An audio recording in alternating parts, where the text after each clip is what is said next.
Okay, good afternoon, everyone. It is 12, so we'll get started. I'd like to make a brief land acknowledgement before we begin.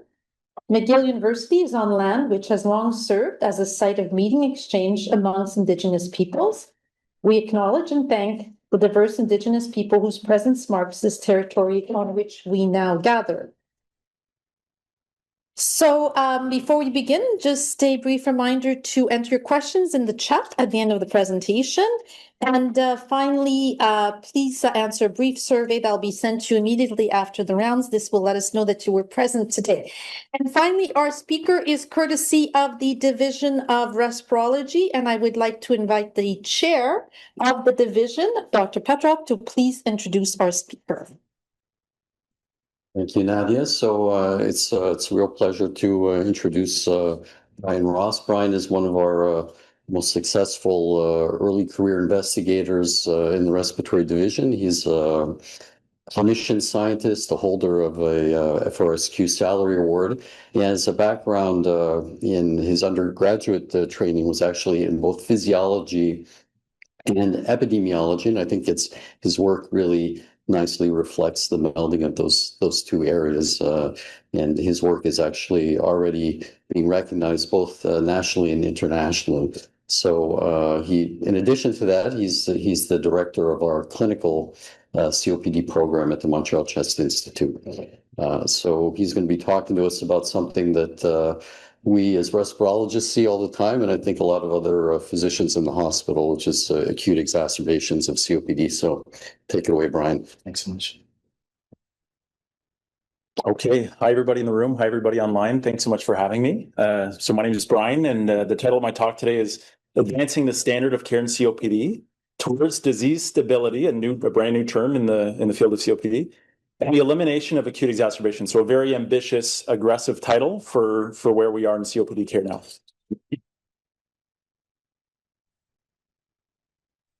So important to note, here are my conflicts of interest. So I receive research funding as a PI from various entities that listed here. So have in-kind support, especially I do a lot of remote patient monitoring, so a lot of the gadgets I use. I also do an RCT for which I get the oral supplement in kind. And I'll pretty much speak for anybody who will let me talk about COPD and pulmonary rehab, I must admit. And I also do some more. So the question of why. Why do we need to be more aggressive? What's the Canadian and global burden of COPD? This is usually the first slide, and I kind of put it in the middle of the slide deck instead for the narrative here. But it is the third leading cause of death worldwide, third leading cause of morbidity and mortality. It remains a major, major issue. And there's some really nice modeling studies that show that by 2050, there's going to be 600 million cases of COPD, disproportionately women, disproportionately in developing countries. So this problem is not going away. Why the need to be more aggressive? The central role of exacerbations in achieving disease stability. I jokingly call myself a COPDologist, and then within that, an exacerbationologist. Much of my research program is to understanding what the heck is an exacerbation. How can we monitor? How can we detect it early? How can we treat it more effectively than what we've been doing for the last 30, 40 years, which is just corticosteroids, antibiotics, or both? So why is it so central to attack the treatable trait of exacerbations? We're seeing more and more in GOLD 2026 now. This is really, really nice Canadian data out of UBC. It's modeling data showing prevalence on the left side in CMAJ and a health economic analysis on the right side in ERJ. And what we're seeing is that hospitalizations are going up for the whole Canadian population, but when you adjust for population age and size, it's actually going down for non-COPD conditions, and uniquely for COPD, still going up. So the driving point here is that despite the advancements in COPD care, we're still somehow failing our patients. And so this is a massive economic burden to our healthcare system and the hospital beds. And for the patient, it's awful as well from a quality of life perspective, mortality perspective. So I gave this talk to the divisional rounds in May of 2024, and it was a nice foundation for my own research program saying, well, what the heck is an exacerbation anyways? Because if we can't hold it and understand it and look at it from different angles, how are we going to advance COPD exacerbation care? Physiologists will tell you, and we have excellent Canadian physiologists, world-class. They'll tell you, and I told our fellows last week when I gave CPET teaching for the board exams, if you want to stress a system, if you want to understand a system, then you have to stress it. And so In the world of pulmonary rehab, that's putting a patient with COPD on the exercise bike and doing an incremental CPAP. What I'm going to show in the next couple of slides is that the pathophysiology of exercise limitation on a CPAP bike is very similar to the pathophysiology of an exacerbation. And in my time in Alberta doing some research with Mike Stickland, I loved the CPAP because you could diagnose and detect expiratory flow limitation leading to dynamic hyperinflation, which I found very exciting. And even more exciting in the present day is that without putting them on the CPAP bike, you can actually do that with a test called oscillometry, which can detect expiratory flow limitation on a breath-by-breath basis. It doesn't require the forced maneuvers that spirometry does, so you could do it at the stable state, but also during exacerbations. Patients can technically do it autonomously from home because it's a much easier test to do. So it's a really interesting and exciting test that I'm using more and more in my research program. So you'll see that a COPD exacerbation also has expiratory flow limitation and dynamic hyperinflation. Because when you think of that original cartoon, they already have the issues of emphysema and chronic bronchitis in some combination for every individual patient in front of you. So they already have a really small radius of the airways and they have really floppy airways. Then you add what's called a pro-inflammatory burst. The Rome proposal published in December 2021 called it a pro-inflammatory burst. You're already compromised. You add a burst to that. Now their airways are even more compromised. The lungs are hyper compliant, so they're very easy to inflate. They're very difficult to deflate. So you get expiratory flow limitation begetting dynamic hyperinflation in much the same way that we see on a CPAP bike. We know, and we've known it for 20 years or so, that just like COVID with the cytokine storm and the pro-inflammatory cascade that starts small but gets bigger and bigger and bigger, we know for COPD exacerbations it's the same thing.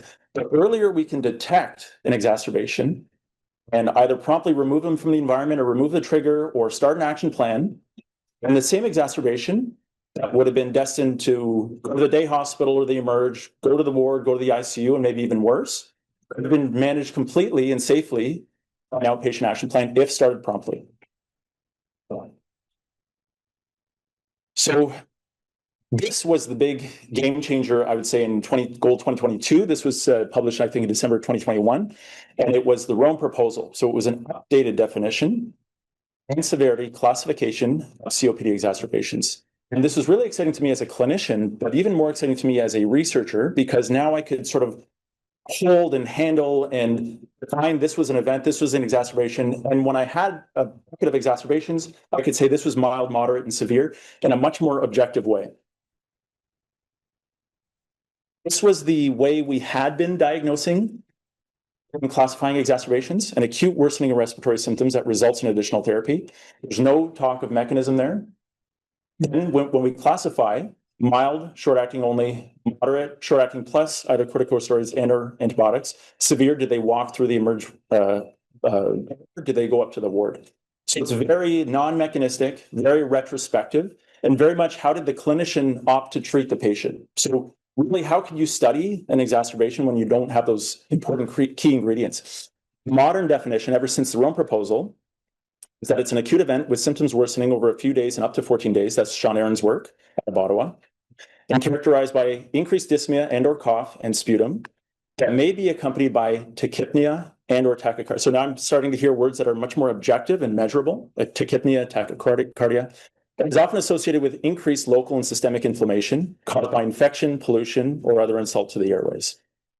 So we're really thinking outside the box here. We're thinking outside of the infection box, which we have been thinking about for the last 40 years, and they're important, but there's also non-infectious causes of exacerbations of COPD, including air pollution, including this big box of other, which more and more, there's type 2 inflammation, there's heart-lung interactions, there's all sorts of other causes that need to be explored, because maybe the tailored treatment shouldn't just be corticosteroids, antibiotics, or both. Maybe it should be tailored to the mechanism and the trigger, and each event has its own fingerprint. That's at least my belief. So we see this pro-inflammatory burst, and finally, the physiologists who have been telling us for decades, we're finally incorporating this into the Rome proposal and now into Gold. Expiratory flow limitation, dynamic hyperinflation. So you can see the parallel finally. So if we could measure that on a breath-by-breath basis, that would be very interesting, for example, by oscillometry. I was very pleased to see Gold incorporate this. Now, as a researcher, I have a framework to say, is this an exacerbation and how severe was it? So we have a visual analog scale. How dyspneic are you, 0 to 10? You have rest rate cutoff, heart rate cutoff, SpO2 cutoff. If you're lucky enough to get blood work, CRP, and then in the case of severe, if you're lucky enough to get a blood gas, things like PCO2. Despite all that progress in the diagnosis and classification, I just put here famous Canadian clinician-scientist Nick Anthonison in the prairies, who in 1987 published the Anthonison criteria, which we're still effectively using today on the front lines. Do they have 2 or 3 symptoms? Do we add on the antibiotic or not? We're still, it's 2026 almost, and we're still effectively using that. So it's a bit frustrating that despite all the advancements, we're still stuck at bronchodilators. By the way, do we add on the long-acting? Do we take them away? We have corticosteroids, we have antibiotics, we have both. So we're still, it's a shame. So just like how the Rome proposal really shook up Goal 2022, this paper is really shaking up Goal 2026. The concept of disease stability. And many other, we have internists of all variety in the room, virtually and in person, and we all have our diseases that we manage, and there are terms thrown around like remission. But remission's not quite fitting for COPD, which is a progressive disease that's declining over time. So experts around the world have gotten together and called this disease stability. Is this something, a framework that we can at least strive for in our guidelines and in our clinical care? And when I read it, funny enough, I think to myself in clinic, in COPD clinic, and what do I want to know? Since the last visit, you know, how are your symptoms? What was your spirometry today compared to the last one? And did you have any exacerbations? And a patient who had none in the last 3 or 6 months versus 4 or 5 or 6 is a totally different case where I need to be much more aggressive on the latter. So although there may be lung function decline slowly, perhaps, number one, we can reduce the slope of that lung function decline. And then thinking of the other part of the vicious circle, maybe we can detect, manage, keep patients out of hospital in terms of exacerbations, and perhaps even prevent future exacerbations. That's the new framework, and I'm very excited about it. So with everything in our disposal, we have our case managers in the room as well. Excellent case management, self-management education, smoking cessation, vaccination, Joe and the pulmonary rehab gang, our excellent RT team in making sure that they're on the right inhaled regimen. We have PNAVD, which is an excellent non-pharmacological adjunct. We have type 2 inflammation now exploding, and the eosinophil and biologics. This disease stability, which is effectively the title of the talk, is that within our reach? But I'll tell you, having been on service recently, that this is still the modern paradigm of COPD exacerbation care. So as we know from the Rome proposal, there's an acute pro-inflammatory burst of the airways. So those narrowed and floppy airways are even more narrowed now. There's actually a prodromal period where the patient doesn't even know they're having an exacerbation yet, and the inflammation is ramping up. And that, to me, is a Nobel Prize winning key period. If we could detect exacerbations early and intervene on, I think that would be very, very important. Several days later, the patient notices I'm short of breath, or I'm bringing up more sputum, or I'm more wheezy.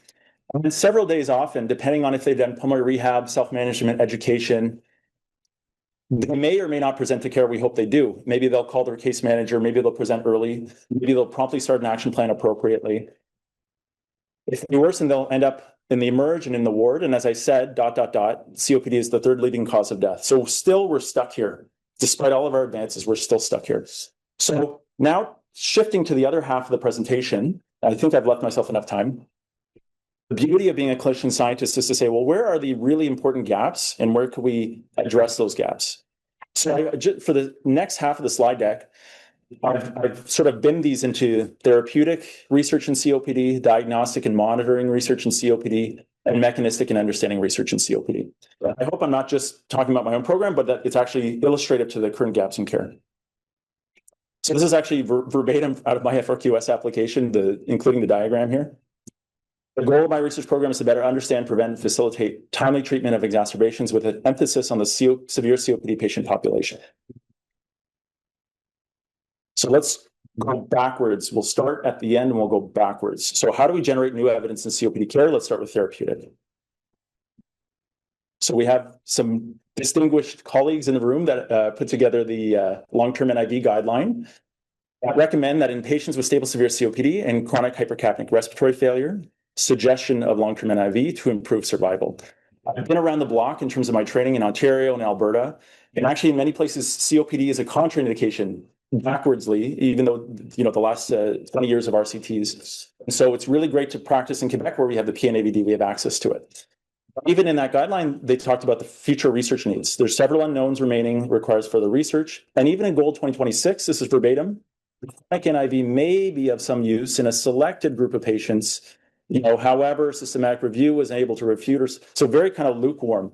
Whether to use NPPV chronically at home to treat patients with chronic respiratory failure remains a different. So when it's like a frustration as a clinician and you're trying to get access, as a researcher, 10 times out of 10, that's a clinical care gap, and that's an excellent research project, is what I tell my trainees. So Jeff, our PGY6, who came from Saskatoon and is now on faculty there, decided to look at our own anecdotal evidence because in our hands, when the patients were really carefully chosen, we felt that there was a reduction in exacerbations in a real-world, messy clinical setting, which can complement those gold standard RCTs. And indeed, using both the pre-post design as well as a propensity score matching, we found that the year after starting NIV had actually a reduction, despite the progressive slow decline of COPD, a reduction in exacerbations compared to the year prior to starting. And that was published in Annals ATS.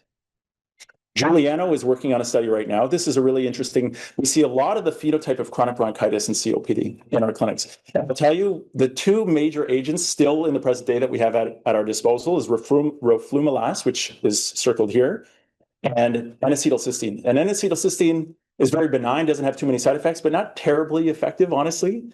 Whereas roflumilast can be efficacious, but has awful GI side effects. So you're kind of stuck. And we're on this treatable trade of exacerbations. We're trying to optimize, get the gunk out of the airways if we can. We're kind of stuck with the oral therapies we had. I'll say that anecdotally, we've had success with OPEP, oscillating positive expiratory pressure devices, handheld devices, no molecules in it in these patients who already have so much polypharmacy already. And this is just a nice study that's ongoing. The clinicaltrials.gov is listed here for anyone interested. Basically, consecutive patients from the COPD clinical program who had a chronic bronchitis phenotype, mostly on LAMA-LABA, all on LAMA-LABA, and mostly on triple therapy and one on MAC. And what we did was, we gave them the OPEP device. We did oscillometry at baseline. We did oscillometry at the end. We did a validated chronic bronchitis score at the beginning called the Acute, and we did the validating chronic bronchitis score Acute at the end. And already, even though the study's ongoing, I'm just showing you unpublished data here. We're seeing a reduction in the CAT score that's not clinically statistically significant yet. We're already seeing important outcomes: the cough symptom burden, the sputum symptom burden, and the cumulative score. So this is already quite impressive. And then to the point and the utility of oscillometry, we're seeing resistance, and this is reactance, resistance at 5 hertz, reactance at 5 hertz, area under the reactance curve. These are all lung mechanical changes. Think of that initial cartoon. And oscillometry is getting more and more mainstream, I must say, not only in Europe, but increasingly in North America now. And we're seeing really interesting, just with 1 month of treatment, pre-post changes that improve the lung mechanics. So maybe a non-pharmacologic intervention that might be new standard of care, hopefully in Goal 2027 with any luck, knock on wood. So this was a really interesting time when I was a resident, internal medicine resident in Toronto. And anyone who's trained there knows the cluster of downtown hospitals. And you can be at St. Mike's here, and you can be at TGH here, and just across the street is Mount Sinai, and you have Sunnybrook and Toronto Western. And I found that and I was interested in RESP, obviously, every time I rotated, there was a different set of house rules for how you treated exacerbations of COPD. Did you keep the long-acting bronchodilator on? Did you remove it? Was keeping them both on saturating the receptors or causing a lot of adverse side effects, anticholinergic, for example, or palpitations or whatever? Is holding it when the cardiologist walk by and say, you're admitting basically your equivalent of a heart attack and you're removing treatment? Are you crazy? So, and there is clinical equipoise. And even in Goal 2026, although no clinical studies have evaluated the use of long-acting in addition to short-actings, they recommend it. But that right there is a clinical gap. So that's a knowledge gap. And this lukewarm I find disappointing from Goal 2026. Consider use of long-acting bronchodilators when patient becomes stable. So that just muddies the waters. So we asked the question, because my personal belief and that of colleagues is that you keep the long-acting on with the short-acting. If they're short of breath already, as it was with the initial cartoon, think about the pro-inflammatory cascade. For goodness sake, open the airways. So we did a study. We finished recruitment here. This is Alex who's led the study. published as of yet. But we did basically, we went early to the ward, to the respiratory ward. We started with oscillometry and a symptom score. The patient got anything.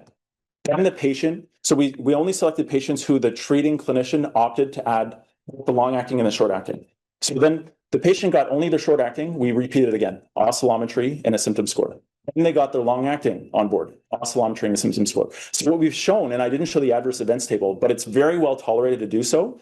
And we're seeing a decline with every trial in terms of the improvement in lung mechanics. And by the way, the patients feel better too. So hopefully this will also be practice-changing care. My personal preference, and I hope pharmacies across the city would agree with me, is to keep both on. Okay, so now we'll move on to diagnostic and monitoring and the current clinical gaps. So I mentioned earlier that the diagnosis of COPD mandates spirometry. And I mentioned that there was a ratio and that we use the numerator as well to talk about disease airflow obstruction severity. And so what you can imagine is that the expiratory limb is disproportionately being used in the diagnosis. Do they have fixed airflow obstruction or not? And the classification, 1, 2, 3, 4, or mild, moderate, severe, very severe, COPD. And so the philosophy, the spirit of the question we asked was, is there a bunch of important data that's not being used by the inspiratory flow? And so we used basically the reference standard for measuring peak inspiratory flow in the COPD clinical program. And Sarah Pankovic and the whole team helped us publish this. So it was really a team effort. Sarah was a resident with us and is now a respirologist in Montreal. Michael Froelich did his PGY6 with us. So did Batter. So did Jeff.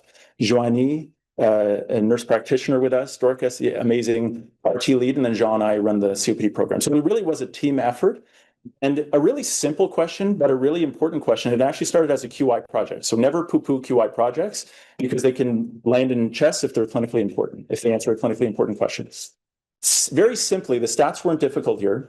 We just wanted to know what was the prevalence of a suboptimal PIF, because we have meter dose inhalers, but we also have dry powder inhalers, a lot of them.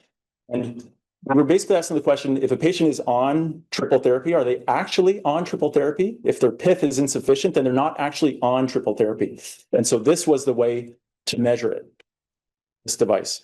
So we were blessed and fortunate in an academic program to be able to do on every single outpatient visit, a patient with COPD, a spirometry test, a PIF test. We had their inhaler regimen as well. So we could ask, what was the prevalence of a suboptimal PIF? What was the prevalence of inappropriate devices sitting on the table there for the measured PIF of that patient? And then probably most important to me, I think, is I wanted to make this very relatable and clinically important for the busy community clinician who doesn't have an RT and can't get necessarily spirometry, let alone PIF on every single patient. And so I wanted to know, what were the risk factors for a suboptimal PIF? In other words, if you're having this treatable trait over and over again, dyspnea, and you're just not treating it, or recurrent exacerbations, and you're kind of saying, are they really on triple therapy or not? What are those risk factors where the spidey sense should be tingling? You say, okay, maybe I should get an objective test here, just in that subgroup of patients. So here are the results. So men and women were equally represented. The BMI overall was normalish, mostly severe and very severe COPD, which is just a reflection of our COPD clinical program. And what we saw was the prevalence of patients, every single patient, outpatient over an 8-month period with a suboptimal PIF was almost 30%. Even in the ivory tower, we weren't perfect. We got it wrong over 10% of the time in terms of inappropriate devices for the measured PIF. And we also looked at the prevalence with non-SIT, so non-single inhaled therapy, or non-similar devices, thinking about technique, medication errors, multiple device types. And that was also around 30%. So when you do the Venn diagrams of a QI project, you can imagine that there's overlap and that 36.6% of participants found out regimens containing inappropriate devices for the measured PIF and or non-SIT or non-similar devices. We want to strive for the very, very best. Here, I think, is the most important slide for the community respirologist or the busy respirologist who doesn't have access to PIF in every patient.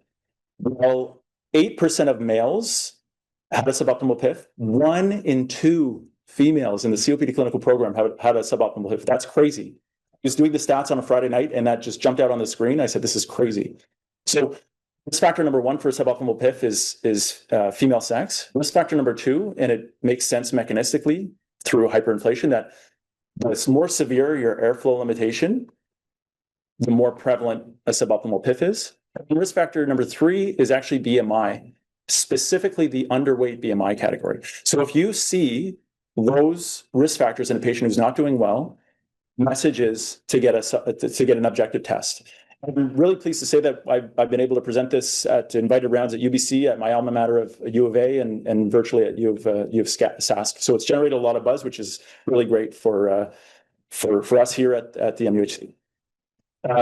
So moving on to remote patient monitoring, which is a really fun part of the research program, I think. Here's a theoretical framework. So if you could have all the bells and whistles and the exhaled gases and the ECG probes of a CPET, you could have that in a very natural ambulatory home environment for the patient, where you could continuously monitor that are in the Rome proposals, such as heart rate and rest rate and O2 sat, and even sleep activity, don't forget that, and even activity itself, don't forget that. Those are really, really important parameters. Perhaps there's a scenario where in the smallest group, maybe the small, 5 or 10%, are using 90% of your resources, who the faces you're seeing over and over again admitted to the rest board. Maybe this is not only cost-effective, but actually a feasible thing to construct a remote patient monitoring platform. If anyone's an athlete in the room, or I'm probably a residual athlete at this point, but we're used to this in athletics, whether you're doing the Canadian Ski Marathon or a marathon or a triathlon or rowing or whatever, we're used to multiple parameters being measured over hours and hours at a time to get the very best performance and the very best out of ourselves. I find we're very slow adopters in the health system. So this is because when I first presented this kind of thing, and people said, well, they're older adults, they have advanced disease, and you want to do it during an exacerbation too, while they're at their sickest, you kind of get laughed off stage a little bit. So this is actually a very true example that happened to me. So I was on service at the end of the summer there on the Rest Consult service, and it was very busy. And it went well, and I was totally asymptomatic. And anyways, on Wednesday of the following week, I played hockey. I felt great. I went to bed, and at 2 or 3 in the morning, I had crushing chest pain that was positional. And ultimately, got this pan workup and was diagnosed with acute viral pericarditis. Was on NSAID CID, was on colchicine, PID, et cetera. Why do I bring this up? I'm just like a human. I'm just like a person here, okay? I'll tell you that looking back at my Garmin watch, here's Monday, here's Tuesday, here's Wednesday. This isn't an exacerbation of COPD, but it picked up my pro-inflammatory cascade without me doing anything. I didn't do anything. I didn't think about wearing the watch. I didn't think about anything. It's doing it anyways. Why can't we leverage this? Why are we so slow to adapt as a healthcare system? iPhone said, hey, I've noticed you've been walking a lot less lately. It told me that. I didn't need to program anything or transmit anything. I was just a person. I was just a patient. Naturally, this was happening anyways. Why can't we not leverage this? So I'll tell you, just having done a lap around the block with my different alma mater, this is an issue universally in Canada and probably around the world too. The brick and mortar approach, where you're getting maybe a set of vital signs every 3 months, is failing our patients. It's just not working. In Canada, we have a geography issue too. We have to serve those in urban environments, but also rural environments. Try to get a patient who's very dyspneic to come to their appointment and see you, especially if they live far away. We have a winter problem in Canada. So whether I was in Kingston or Toronto, whether I was in Edmonton or Montreal, try getting a patient to participate in a pulmonary rehab program in the dead of January or February. COVID, I started my practice, and I couldn't actually see these really sick patients because they were on lockdown, and the PT lab was closed, so you couldn't get spirometry. I'm kind of going, how do I manage these very, very sick patients? So this was very obvious to me right away at the beginning of my practice that this would be clinically useful. It was also a big accelerator in the entire field of this research, because now there was really an obvious need. But even when COVID's gone, we still have the geographic issues. We still have the winter. We still can apply this to a really large proportion of our patients, and dare I say, for the next pandemic. So at the same time that COVID was happening, we are still living through this renaissance of software, big data, artificial intelligence, machine learning, being able to really use really big data, continuously monitored, multi-parametric, and distill it into a single predictive algorithm. We also have hardware improvements where every single device is getting smaller and smaller, more compact, longer battery lives, more data. to the point where now in 2026, for the first time, there's a new chapter in gold called Artificial Intelligence and Emerging Technologies in COPD. So we're trying to be aggressive and adopt this stuff. So I feel like I'm running out of time a little bit. I'll just give you a little bit of a journey. So starting from opening the research program, we first published a review article to say, well, what is the current landscape of remote patient monitoring in patients with COPD? What are the clinical gaps? Where are the feasibility gaps? We then published a feasibility paper on the sickest patients to say that, yes, these patients are older adults, they have advanced disease, and they can still operate this, and by the way, they like it. Okay, we then did a conference paper. I'm a respirologist. I want to know what's going on with lung mechanics. So this was a really important paper to address artifacts such as head motion when you're autonomously testing using oscillometry. We then published a SIM-based study where we did a full PFT, conventional oscillometry, and handheld oscillometry to validate the handheld oscillometer for home use. And then probably the jewel of the research program so far is the Lancet, eBiomedicine Lancet paper, where we asked the question, what the heck is an exacerbation? So we just wanted to characterize over multiple weeks what does happen to respiratory rate and heart rate and O2 sat, everything that's in the Rome proposal, but also what happens to sleep quality, what happens to activity during a 3-week undisturbed period, the natural home environment. Now, Sai is working on the current study, which I may or may not get to. So here's the review article. I'll just say that it was kind of the last 10 slides or so as a summary.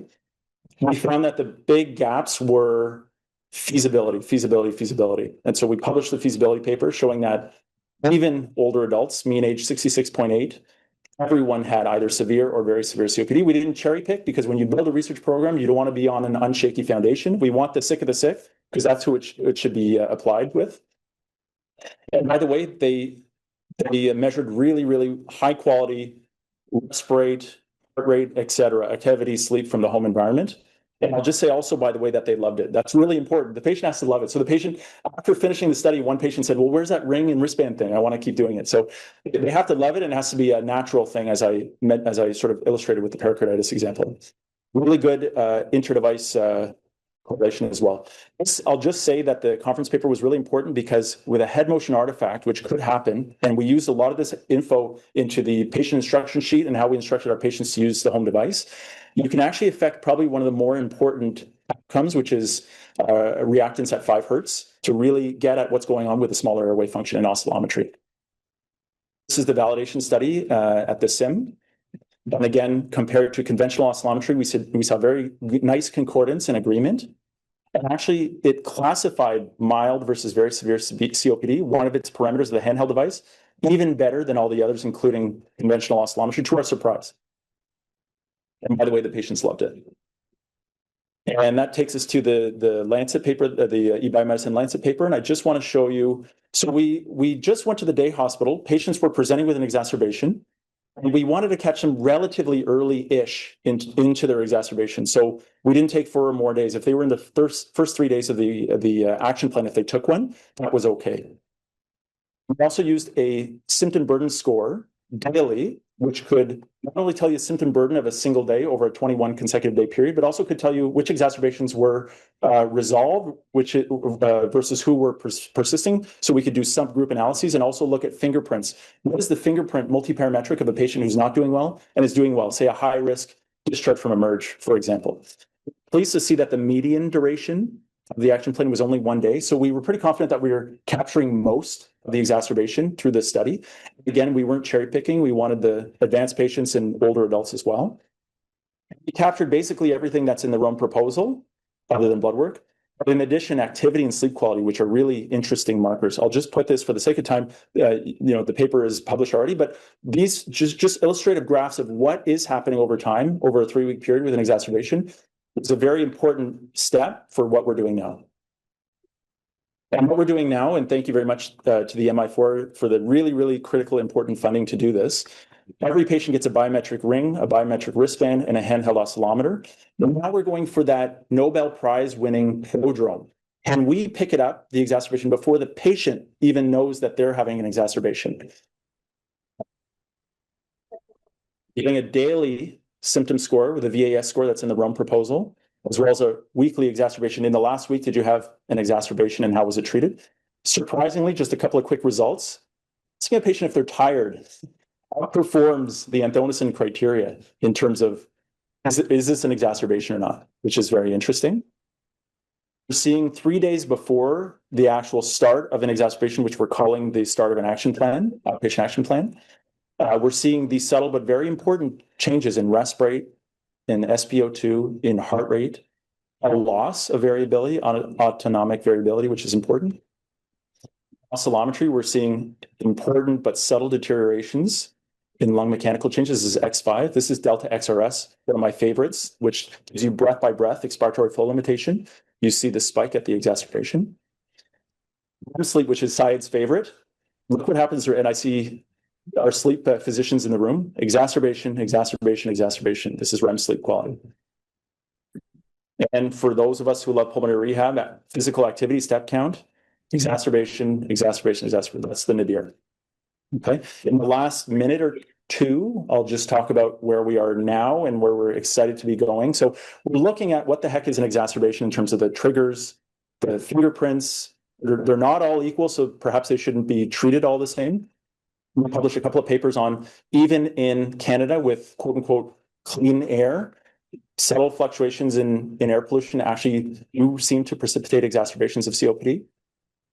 And then in this other box, we're looking at heart-lung interactions, all sorts of, this is a multi-lab collaboration and RC, pilot feasibility RCT, looking at an oral supplement and if we can affect mitophagy. This is a SIM-based study where the CPET is the primary outcome. In this study, we looked very simply at the height of the diaphragm, because the shorter that is, the flatter your diaphragm. And the more like a dome it is, the higher and more healthy your diaphragm position is. And in fact, that, which is very easy to measure manually or automatically, it is a predictor or is associated with symptom burden, expiratory flow limitation on a CPET, future exacerbations. I'll just say, so I'm living in the world of the M.UHC. We're world class. We have Jean Bourbeau, a living legend, who's the PI of CanCold, co-run between the M.UHC and Vancouver, which looks mostly at risk and mild and moderate. And now in parallel, under the same roof of M.UHC leadership, I'm aiming to launch the CanExact trial, Canadian Exacerbation of COPD trial, which continues on to moderate, severe, and very severe. Taking advantage of team-based approach. I always tell my research lab, research is a team sport, okay? So a bunch of PIs within Respirology have pulled our resources together and under excellent leadership, the living lab, where we have our really rich databases combined with our biobanks to be very, very powerful. And we can answer important questions of this other. Let's tease this out. Type 2 inflammation, heart-lung interactions, yes, infectious as well, yes, air pollution as well. We can leverage this SIM at the baseline visit. Everyone gets comprehensively phenotyped. I want to phenotype the heck out of each patient at the baseline. And at every in-person visit, mostly at the day hospital, hopefully increasingly in the emerge as well, I want to phenotype the heck out of every event. And I think only by doing this are we going to actually understand exacerbations and develop new and better treatments for them. So I'll stop there. Thank you very much. Fantastic. Really, really exciting. Congratulations on this terrific work. Are there any questions in the room? No problem. Mark? It's fantastic presentation, even with 94 slides. It was very and well understood. I wonder what I wonder about smoking cessation. It's very easy to say stop smoking, and whether that sort of concept of achieving stability, also involves, I guess more rigorous interventions at smoking cessation. Is there work on that, or is that part of the plan? Yeah, I mean, I would say as a clinician, I absolutely agree with you. I mean, the team will know that when I have a new patient consult and they're a current smoker, behind closed doors, I say, okay, we have all these tips and, we have all these tricks and tools that we can use. But the first three that we're going to start with is smoking cessation, smoking cessation, smoking. And you really, I mean, we've known it forever. That's the thing, is that there's such good evidence that it just needs to be clinical practice to the point where I shouldn't have to do a research project on it. I will say that there are active smokers and former smokers in this burst of biologics. There seem to be unique responses depending on that subphenotype, but otherwise I would just urge the clinicians to spend a disproportionate time on that. That probably 3 or 5 minute intervention at every single visit is probably the most cost-effective thing and will do the best for that patient. Great. Any other questions? Go ahead. No, thanks, Brian. That was a great talk.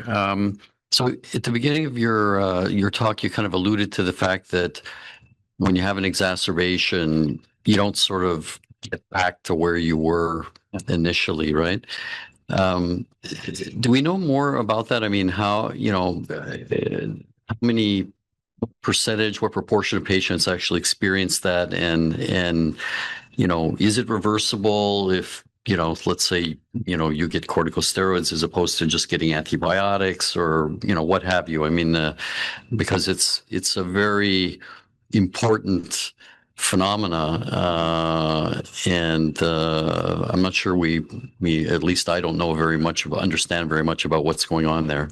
Yeah, I agree completely. I'll point to Sean Aaron's work that looked at duration of an exacerbation, which is now baked into the Rome proposal definition of what exacerbation is. Just like how COPD on that first slide, I said it was an umbrella term, it's very heterogeneous.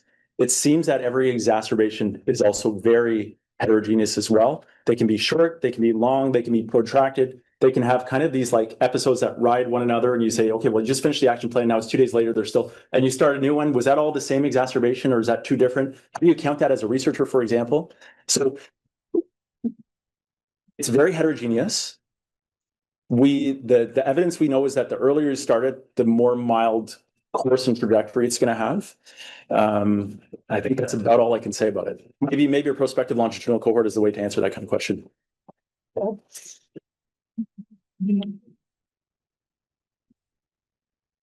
Thanks. Really, it's an extension of Basil's question, I think, and thanks again for really a great talk and work. But one of these heterogeneity factors, it seems to me, is asthma. It's like asthma, COPD overlap, or is it, or fixed airflow obstruction? Oh, we call it COPD, do we not? And what do you make of all that with eosinophilia and everything? Yeah, it's like that's an entire hour-long lecture. I love the question because we're thinking mechanistically now. Just because Gold and Gina can't get along and we have this siloed approach, I would say, and I make this joke to my COPD fellows, I'd say, if you right now were in Dr. Cormier's clinic or Dr. Levinstein's clinic, they do asthma, you have the same exact patient, okay? Because patients don't have to read the textbook. You can be a lifelong non-smoker, but you have florid asthma that was, it's undergoing remodeling for 40 or 50 years. You were never on ICS or whatever. Now you have fixed airflow obstruction. Well, that's, you have symptoms, you have fixed airflow obstruction, that's COPD, right? So, and everything in between in terms of smoking or non-smoking or type 2 inflammation or not. I genuinely think it's a continuum mechanistically, and I just try to look under the surface of what are the underlying mechanisms and how can we treat those with all the tools in the toolbox. Because I agree with you. I think if the same patient in two different clinics, we would call it COPD with composant asthma, asthmatic features, right? And someone else would call it asthma with fixed airflow obstruction. It's the same patient. And by the way, just to piggyback off that, we keep stealing treatments from asthma. If you look at ICS, we stole that from asthma, right? Biologics, we stole that from asthma. So I think we're starting to understand how sort of not clean these buckets are. Jose, you turned on your camera. Did you want to ask something? Yes. Yes, I do have. In fact, I did write on the chat. It has to do with vaccination to prevent, lung infections, specifically for pneumonia, because it seems to be there is two vaccines in the market now. It used to be just, Pneumovax 23. Nowadays, is also Prevdar. Is there any recommendations for this type of vaccination? Yeah, from memory, Gold 2026 talks about one dose of PCV20 or PCV21. Okay. There's also there's a vaccine against RSV, which is, I was kind of like, the evidence isn't, it's kind of in all older adults, cardiovascular and respiratory, but then you do a week in the day hospital and you see just how effective this type of vaccination can be. They talk about Tdap as well in every patient. So, and then they also recommend, COVID vaccination as per WHO guidelines and your seasonal influenza vaccine. But you're right. The point I'm just trying to make is the more insurance, the more armor you can have to prevent these viruses, the better. Because although I poo-pooed the infection box, it's still probably the leading cause of exacerbations. Thank you. Thank you. Sasha, do you want to unmute for your question/comment?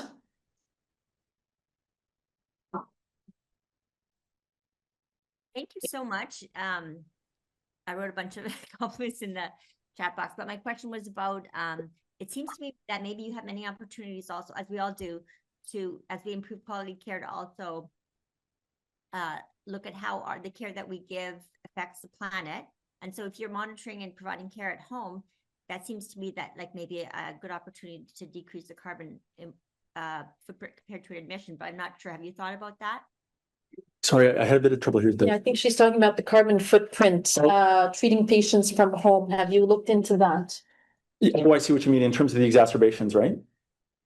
Yeah, well, any aspect of quality care, as you're improving quality care, it seems like there's benefits maybe in terms of planetary health and impact on. Yeah, absolutely. Yeah, I really like this question because often in my grants or whatever, we'll talk about the health economic impact, and I'm just waiting for those papers to be published for the environment. The carbon footprint of a single exacerbation, hospitalization, I would love to see. I haven't come across it yet. But that's actually, thank you for the question, because it brings up the argument, for example, in the PIF work, the eyes have been traditionally, they're really bad for the environment. And you kind of have to, we do a lot of this in medicine, right? The risk and benefit. And I would argue that the patient who's not on effective controller therapy, who's reaching for the Ventolin 8, 12, 20 times a day, or who's getting a single exacerbation and all the waste and the carbon footprint of that, we kind of hum and haw. And I would personally argue that excellent control of the patient is not only ethical, but it's actually probably in the long run better in terms of minimizing the carbon footprint.